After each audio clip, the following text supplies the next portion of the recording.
Do you hold stablecoins like USDT and USDC?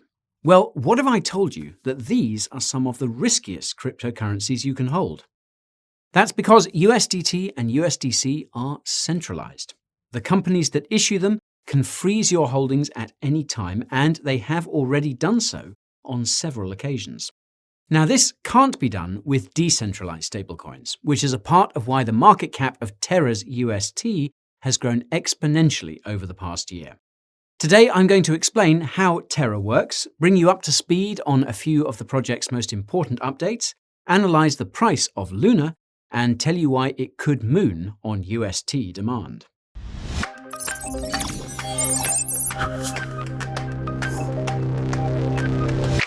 Before we go full crypto, there's something you need to know. There is no financial advice in this zone.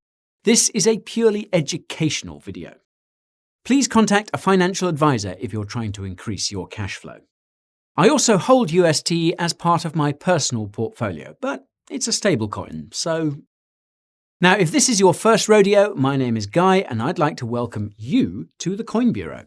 This channel is home to quality crypto content you'll understand, even if you're starting from zero. Coins, tokens, news, reviews, and other topics that will help you grow. So, if you're ready to become a crypto pro, subscribe to the channel and ping that notification bell down below. If your time is running low, you can use the timestamps to shorten the show. Just remember to come back when you have more time to blow. Right, that's the end of my hello. Let's see just how high Luna could go. If you've never heard of Terra before, here's what you need to know. Terra was founded in 2018 by Daniel Shin and Do Kwon. Terra was built by Terraform Labs, a for-profit software company based in South Korea. Terra's development is coordinated by the Luna Foundation Guard, a recently incorporated non-profit based in Singapore. More on that later. Terra raised $33 million between two token sales in 2018 and has since raised hundreds of millions of additional dollars from various crypto VCs. Terra's mainnet went live in April 2019, and though Terra is still technically in development, it is complete to all intents and purposes. In a sentence, Terra is a network of decentralized stablecoins. Terra's most popular decentralized stablecoin is UST, which is pegged to the US dollar, but the Terra protocol supports over a dozen decentralized stablecoins pegged to other fiat currencies as well.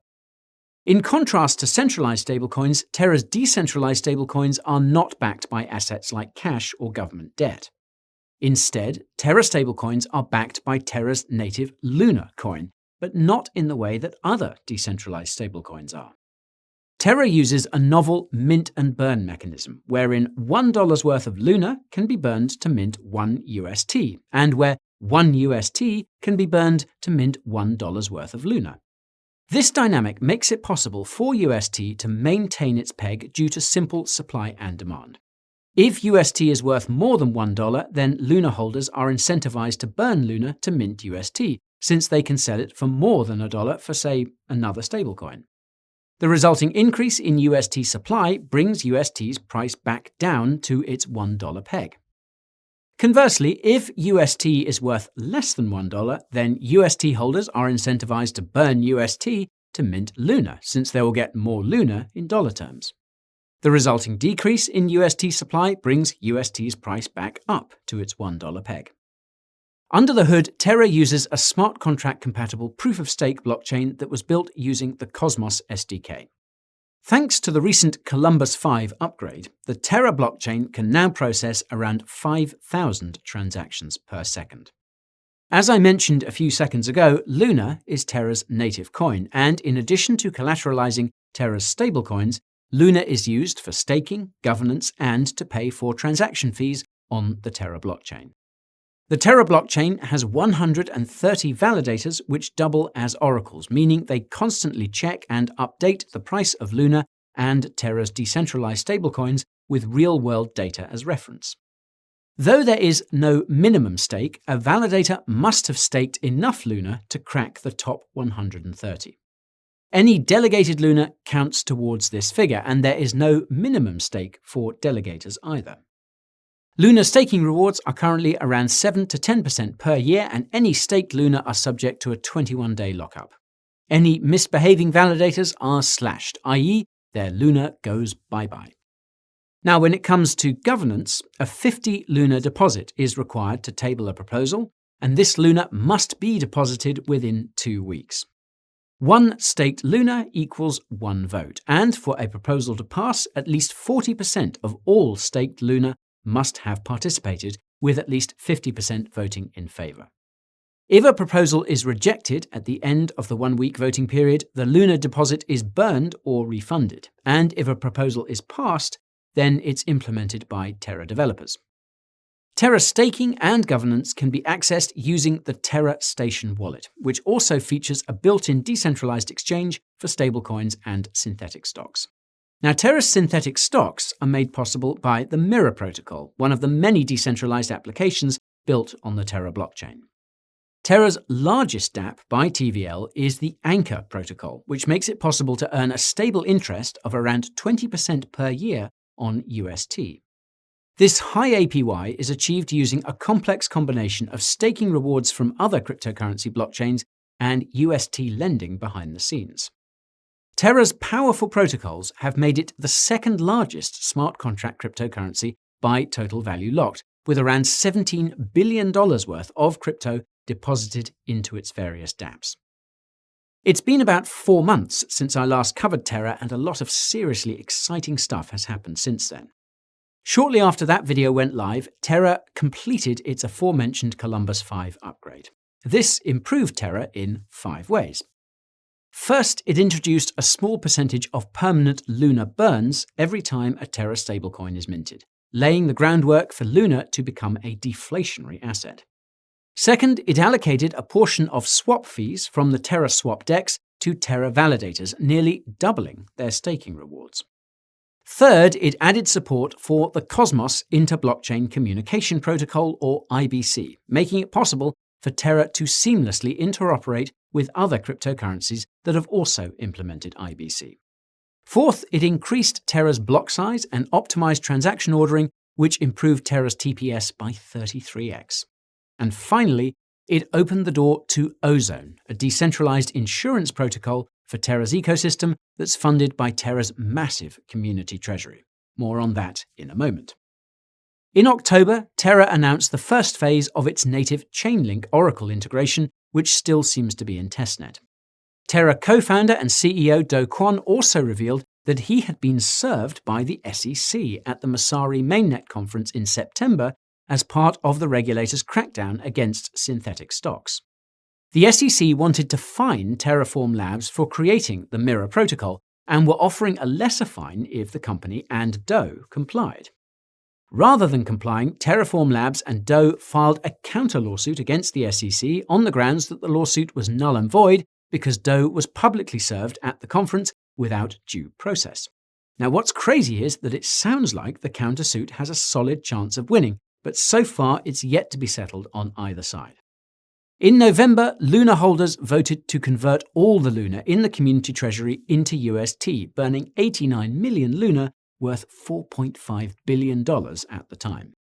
This was partially done as part of the release of the Ozone Insurance Protocol, which was taken over by a Terra project called Risk Harbor in November. In early December, a crypto VC based in Hong Kong launched a $50 million Terra ecosystem fund. In mid-December, Binance announced that it would be listing Terra's UST stablecoin. 1 week later, UST flipped MakerDAO's DAI to become the largest decentralized stablecoin by market cap. Lightspeed Ventures partner Natalie Liu also became Terraform Labs' head of ecosystem development to ensure upcoming Terra projects are as high quality as they can be. At the end of December, Terra launched UST on Near Protocol as part of its ongoing multi-chain expansion. More about Near Protocol in the description. Earlier this month, Risk Harbor released a decentralized insurance product for Terra's Anchor protocol. Luna holders also passed a proposal to provide 140 million UST to various DeFi protocols on Ethereum, Solana, and Polygon over the next 6 months. More recently, Terra project Stader Labs raised over $12 million from various VCs, including Do Kwon. Travala also added support for UST, making it possible to pay for holidays with a decentralized stablecoin. Now, the most significant headline of the month, however, was the formation of the Luna Foundation Guard. According to the Medium post explaining the nonprofit, quote, "The Luna Foundation Guard's core mandate is to buttress the stability of the UST peg and foster the growth of the Terra ecosystem. To that end, the Luna Foundation Guard will provide grants to Terra projects that create open-source Terra technology, create educational content for Terra, and create community growth for Terra." The Luna Foundation Guard's governing council is impressive, to say the least, as it includes not only Do Kwon, but a few people from some of the biggest crypto VCs in the space, including Binance Labs. A recent developer report also found that Terra took the top spot as the crypto project which added the most full-time developers in 2021. And you can learn more about that using the link in the top right. Anyways, all of Terra's updates, developments, and announcements have taken Luna interstellar. Even with the recent crypto market dump, Luna is up more than 2x since I last covered the project in September and remains in a very strong uptrend. What's more is that Luna tends to pump when the crypto market crashes, and this is likely due to the increased demand for the UST stablecoin, which now exists on nearly a dozen blockchains and is trading on most major exchanges.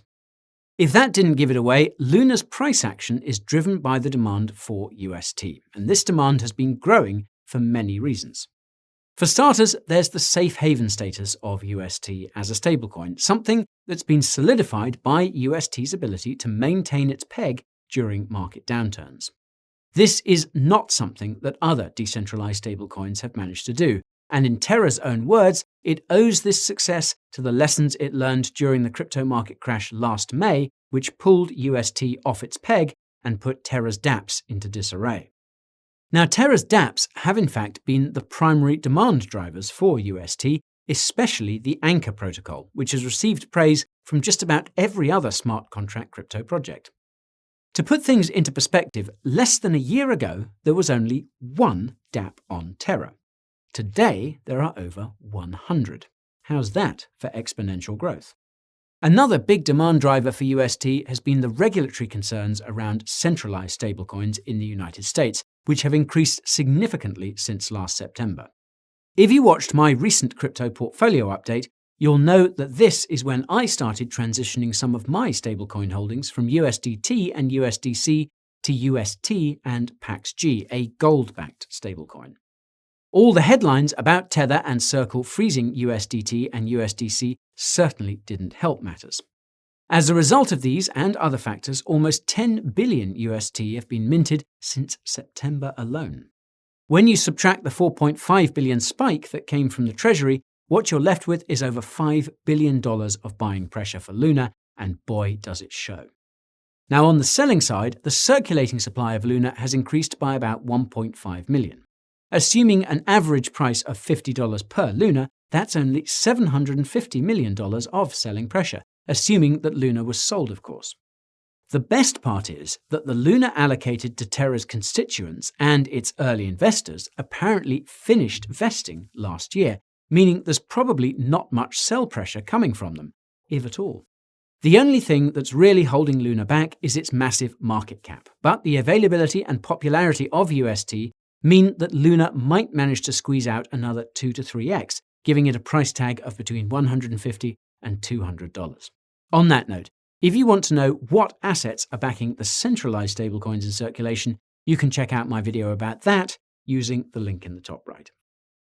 Anyhow, as you might have guessed, the ultimate endgame for Terra is to make UST the largest stablecoin by market cap, and everything it does is directed to that final goal. Although Terra doesn't have a roadmap, upcoming milestones can be found in the comments made by co-founder Do Kwon, the roadmap of a special Terra project, and Terra's governance forum. So, starting with Do's comments, in an interview last September, he mentioned that Coinbase would be adding native support for UST by the end of 2021. Now, for those who don't know, Coinbase only supports wrapped UST on Ethereum, and this is still the case. Now, call me crazy, but this might have something to do with the fact that Coinbase is part of the Center Consortium, which governs the USDC stablecoin, which is a direct competitor to UST.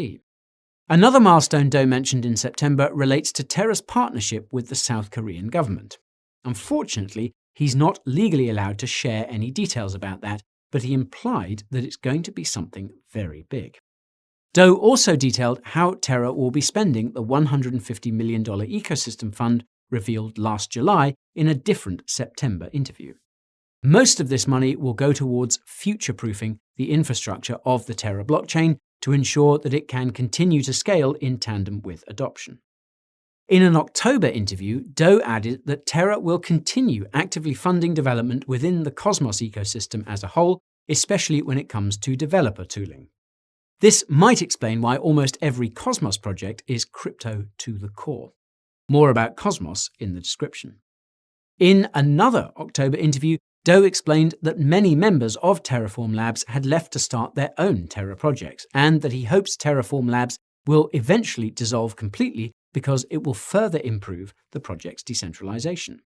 Then, in yet another October interview, Do revealed how exactly Terra plans to make UST the largest stablecoin by market cap, and that's, quote, to make UST the easiest to spend and the most attractive to hold, a reference to the high yields on the Anchor protocol.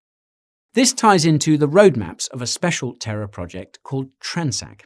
This is because Transac is aiming to be the global on- and off-ramp for UST, making it possible to cash in and out of UST using a card or bank transfer. Transac is already available on the Anchor protocol in most European countries, it's on the cusp of launching in the United States, and it plans to expand to the rest of the world in the coming months. Transac's sleek payment interface will also eventually be available on most Terra dApps, including the Terra Station wallet itself. If that wasn't enough, Transac is even looking to integrate with big companies so they can accept UST and wants to integrate with decentralized autonomous organizations in cryptocurrency too. Now, I'll leave a link to an interview with Transac's head of growth in the description if you're interested, and I strongly recommend checking it out if you have the time. Finally, we have the milestones in Terra's governance forum, and most of them involve spreading UST to as many blockchains and DeFi protocols as possible. Now, there is one governance post that caught my eye though, and it asks about the Luna Foundation Guard, specifically where it managed to get 50 million Luna from and how that Luna will be used. The first and only reply explains that this Luna came from Terraform Labs. And this brings me to the concerns I have about Terra. I'll start by saying that Terra is easily one of my favorite cryptocurrency projects. That said, there's a reason why I don't hold Luna as part of my crypto portfolio, and that is transparency. Those of you who watched my previous video about Terra will recall that I had a lot of trouble tracking down how Luna's supply is distributed. This is because Terra's own blockchain explorer doesn't really show you anything, and the few third-party blockchain explorers that do lack crucial details and Luna's distribution. It would also be nice to know how involved these entities are in ensuring UST maintains its peg, because if they're involved in market making behind the scenes, then it's obviously hard to say it's a truly 100% decentralized stablecoin. As far as stablecoins go, the brutal truth is that Terra's transparency is second only to Tether's, and this relates to the second concern I have about Terra. Put simply, Tether and Circle aren't going to go down without a fight. Stablecoins are a multi-billion-dollar industry that will likely evolve into a trillion-dollar industry, and that means there's a lot of money on the line, and I mean a lot of money. I've already seen how poorly Terra founder Do Kwon has been treated by media outlets and personalities who are associated with these centralized stablecoin issuers, and honestly, it's a bit scary. What really spooked me was Do's response to a question in one of the many interviews I watched, and that's what the biggest risk to Terra is. Do literally said that the biggest risk is Terra's developers being physically hurt. Now this is truly terrifying because he's not kidding around. If Terra won't be taken down by regulations and it won't be taken down by competition, then that leaves only one option for the individuals and institutions who are trying to take Terra down. As such, I feel it's suitable to say that Terra's developers must be protected at all costs. And it's possible that all our futures depend on it, especially once the Federal Reserve rolls out its own central bank digital currency. You can learn more about that using the link in the top right. That's all for today's Terra update, but now I want to hear your thoughts. What's your take on Terra, Luna and UST? Let me know by dropping a comment down below. Remember to smash that like button before you go, and don't forget to subscribe to the channel and ping that notification bell so you don't miss the next video. In the meantime, you can check out Coin Bureau clips for behind-the-scenes and emergency crypto market updates. You can also follow me on Twitter, Instagram and TikTok for memes and hot takes. I even have a Telegram channel where you can get crypto market updates in real time, and a weekly newsletter that will help if your crypto portfolio is making you cry. If you need something soft and stylish to wipe your tears, a hoodie, sweater or tee from the Coin Bureau merch store is what you need. You can find links to everything I just mentioned using the links in the description. Thank you so much for watching. I'll see you in a moon or two. This is Guy bidding you goodbye.